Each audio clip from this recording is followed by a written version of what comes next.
नमस्कार। हमारा सूर्य प्रत्येक 11 साल के बाद अपना मैग्नेटिक पोल फ्लिप करता है।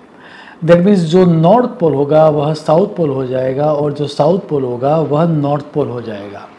पिछली बार ये जो इवेंट थी वो 2013 में हुई थी, तो उसके 11 साल के बाद दैट मीन्स 2024 में बिटवीन अप्रैल टू अगस्त ये वापस होने वाला है। अब जिसको सोलर डायनेमो कहते हैं, वैसी इस इवेंट के बारे में बात करते हुए स्टैनफोर्ड के सोलर फिजिस्ट फिल शेरर ने नासा को ये बात कही है। The sun's magnetic fields weaken, go to zero and then emerge again with the opposite polarity. This is a regular part of the solar cycle. So विज्ञान के लिए ये बहुत ही आम बात है, कॉमन बात है, लेकिन जिसको अंतरिक्ष या स्पेस का कारक माना गया है, जिसको धूमकेतु भी कहते हैं, जिसको एक तरह से हम ज्योतिष की भाषा में बात करें तो जो अतीन्द्रिय ग्रह है, जो आंखों से दिखाई नहीं देता वैसा जो ग्रह है, वह केतु ग्रह भी इसी समय के दौरान एक विशिष्ट नक्षत्र में रहने वाला है। सो बिटवीन 4 मार्च 2024 से लेकर 10 नवंबर 2024 तक केतु हस्त नक्षत्र में रहेगा।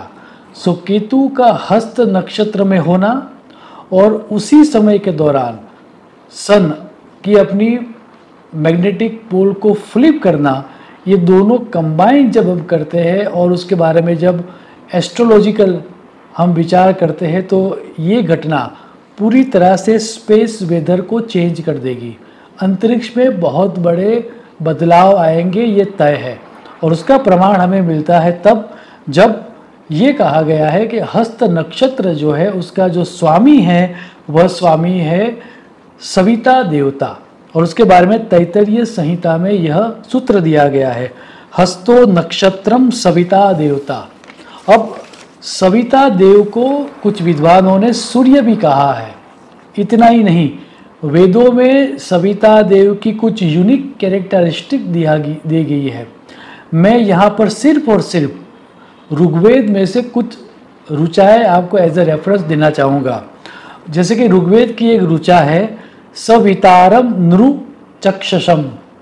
अब इसको डिकोड करें तो ये समझ में आता है कि सोलर विंड्स के कारण इस समय के दौरान या फिर कॉस्मिक रेस के कारण हमारे सैटेलाइट्स प्रभावित होने वाले हैं। कुछ एरियाज़ में कम्युनिकेशन पूरी तरह से बंद हो जाएगा या ठप हो जाएगा। अब इस बात की पूर्ति ऋग्वेद की एक अन्य ऋचा से भी मिलती है, जहाँ पर सविता देव की कैरेक्टरिस्टिक के बारे में ये बात की गई है, चक्षुर्नो देवः सविता।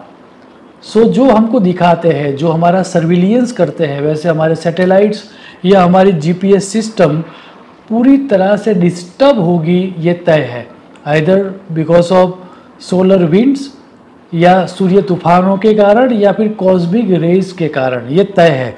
इतना ही नहीं, इसके अलावा ऋग्वेद में बहुत सारी ऋचाएँ दी गई है, लेकिन यहाँ पर अगर उसके बारे में बात करना चाहूँ, अगर मैं स्टार्ट करूँगा तो पूरे का पूरा 1 घंटे का वीडियो हो जाएगा। लेकिन ऋग्वेद में एक अन्य इंटरेस्टिंग ऋचा दी गई है, वो ये है सविता यंत्रे पृथ्वीम, अथवा सविता हमारी पृथ्वी को यंत्र की भांति ऑपरेट करता है। तो उसका अगर डिकोड करें और अर्थ निकालें तो ये समझ में आता है कि ड्यूरिंग दिस टाइम हमारे अर्थ की सीजन्स काफ़ी चेंज होने वाली है। क्लाइमेट चेंज के कई नेगेटिव परिणाम इस समय के दौरान मैनिफेस्ट हो गए। जहाँ बिल्कुल बारिश नहीं होती वैसे डेजर्ट एरियाज़ में फ्लड्स आएंगे, और जहाँ पर रेन फॉरेस्ट जैसी परिस्थिति है वहाँ पर शायद अकाल हो। जहाँ ठंड ज़्यादा है वहाँ पर गर्मी हो, और जहाँ पर गर्मी ज़्यादा है वैसी जगह पर शायद स्नोफॉल भी हो। उस तरह की घटनाएं हम देखेंगे। इतना ही नहीं, हमारा ग्रेविटेशनल फोर्स जो है पृथ्वी का, जो हमारी सेंटर कोर है, वो भी डिस्टर्ब होने वाली है, और उसके कारण बहुत सारे हमारे पृथ्वी के ऊपर परिणाम हमको नेगेटिव मिलेंगे, जैसे कि भूकंप के आना, बहुत सारे अर्थक्वेक्स का आना, सुनामी आना या ज्वालामुखी फटने की बात है। वोल्केनो इरप्शन की घटनाएं इस समय के दौरान बहुत सारी होगी। अब ये सारी इवेंट्स पृथ्वी के कौन से पार्ट में ज़्यादा होगी या फिर कौन सा एरिया ज़्यादा सेंसिटिव रहेगा, वो समझाने के लिए पराशर मुनि ने यह सूत्र दिया है, हस्त दक्षिणे, अर्थात southern part of the world. Southern hemisphere के साउथ अमेरिका, अफ्रीका का सदर्न पार्ट, ऑस्ट्रेलिया में और न्यूजीलैंड में यह इवेंट्स ज़्यादा होगी। एंटार्क्टिका में कुछ बहुत बड़ा होने जा रहा है, जिसके कारण हमारी क्लाइमेट्स बहुत ही बुरी तरह से नेगेटिवली अफेक्ट होगी, ऐसा स्पष्ट दिख रहा है।